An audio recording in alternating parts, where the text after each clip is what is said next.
Good morning, Miss Martinez. Hi, Ms. Ursua. Thank you so much for being our first career spotlight. Sure. I really appreciate it. So for our stingrays who are watching this right now, we're starting a new series where counseling is going to be having interviews with different people in a lot of different career fields all throughout our community to give you a real life insight into how people got into the career in which they're at. Love it. So our first guest star is our very own principal, Ms. Martinez. Okay, so your career title is obviously our lovely principal of the school. That's right. So how long have you been in this career? Sure. So I became a principal in 2017, officially, February 2017. Okay, amazing.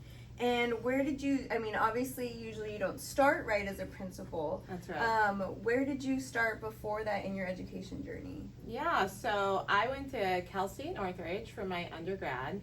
They had an awesome program at the time where you could get your bachelor's degree and your teaching credential in 4 years. In most programs, you get your bachelor's in 4 years and then you go through an accredited teacher preparation program, which is another 1.5 to 2 years depending on the program. So I did that, and then from there I actually moved to Japan and taught for the Department of Defense. Yeah, most people don't know that. I actually lived in Okinawa, Japan for a couple really years. Cool. And was an educator there.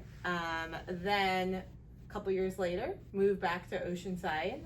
That's how I learned about the classical academies. I believe it was 2011 at that point, spring 2011.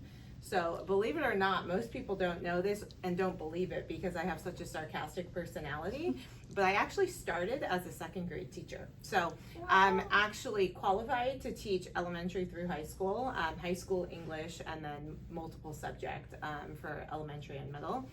And so I started as a second grade teacher. Then I quickly moved into sixth grade. I think my principal at the time and I realized I do better with some of the older students. We've actually had some of my former sixth graders graduate from Coastal Academy High School, which is really, really cool. So I spent a couple years in sixth grade. Then I took over the ASB program for several years at Coastal TK through 8. Grew into assistant principal in 2015 or 2016. And then in 2017, Oceanside Unified School District approved our request to add a high school, and Mrs. Cashin, the principal at the K-8, and I sat down and were like, it would be really cool if we worked together and you were the principal there. And so I applied, and the rest is history. Wow, that's amazing. That's a really cool story.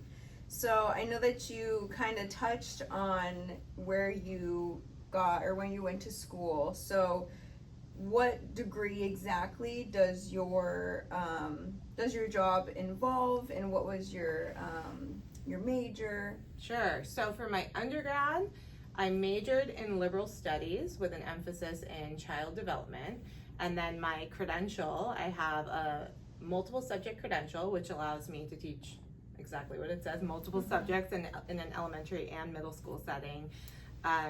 If this is kind of complicated, not really, everybody doesn't need to understand this, but you can teach middle school with a multiple subject teaching credential if the middle school, some middle schools like sixth grade is still considered elementary school. And so with a multiple subject teaching credential, you could teach sixth grade, which I did, because it was still, you were with the same teacher all day. Does that make sense? As opposed to changing classes. Yeah. And then I have a single subject English credential, which allows me to teach middle or high school English only. I've always loved to write, and so when I was going through the program, I knew I wasn't quite sure if I wanted to do elementary, middle, or English, so I got both. And then when I took over ASB at Coastal TK through 8, I really felt a calling into administration. So I went to Cal State Fullerton for my graduate school, majored in educational administration. That's what typically, not always, typically the major is if you want to go into school admin. Got my master's, and then there's another credential you need if you want to be a principal. It's called an administrative services credential. So I got my master's and my admin credential at the same time. Okay, amazing. Yeah. So definitely a good chunk of school.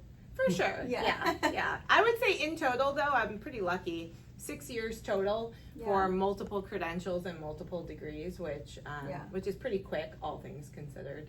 For sure. So, how exactly do you feel like you kind of landed in this career field? Did you feel like you kind of stumbled into it? Was there some type of family connection in education, or did you always know that I want to be a teacher, a future principal? That's a great question. So when I was in elementary school, I had dozens of Cabbage Patch dolls, and I would come home from school and line up my Cabbage Patch dolls, and I had a chalkboard, and I would play school with my dolls after school for years until I just outgrew the doll phase. So for a long time, I knew that I liked to play school. I went through a phase in middle and early high school where I wanted to be the first female Supreme Court judge, and my parents have me on like the camcorder saying that I'm going to be the first female Supreme Court judge, and so I've always been really interested in law. So I thought I was actually going to be a lawyer at one point, and then a judge, and then try and become a Supreme Court judge. You know, when you're younger, you have big dreams. And then my senior year of high school, I had an opportunity to volunteer at a preschool. And I really enjoyed working at the preschool. And then that led me to become a summer camp counselor. And that's when I really had a shift in thought process from law to working with kids. I just got so much fulfillment out of that. So that's kind of what changed the trajectory. And Cal State Northridge, I grew up in LA, and Cal State Northridge at the time was known for their teacher preparation program. So I kind of felt like the stars aligned. And here I am. Wow, that's really cool. I feel like most people, I don't think, know exactly what they want to do and actually stick to it throughout their whole career, but it's cool that, like you said, the stars kind of aligned. What would you say you feel like your favorite part of your career is? Like, what makes it such a fulfilling thing to be able to come to every day? I love our community and our school and our team, our students, our parents. We work with the best people, and so the people at Coastal High allow me to wake up every day excited to go to school. I mean, I'm dressed as a walking football promotion here, so I also love Stingray football. Anybody who's been to football games knows that. But I love Stingray football, not just because of the team, but because of the community it brings together. Cheer, dance, band, families, ASB, new students, transfer students. It's just a way to bring everybody together. So I love that about our school. Specifically being principal, it allows me to create and cast a vision for our school, get people excited about that. Specifically with Coastal High, I've been part of building our school, and that's just been a super exciting and rewarding experience for me. Yeah, that is really cool that you are the founding principal of this high school.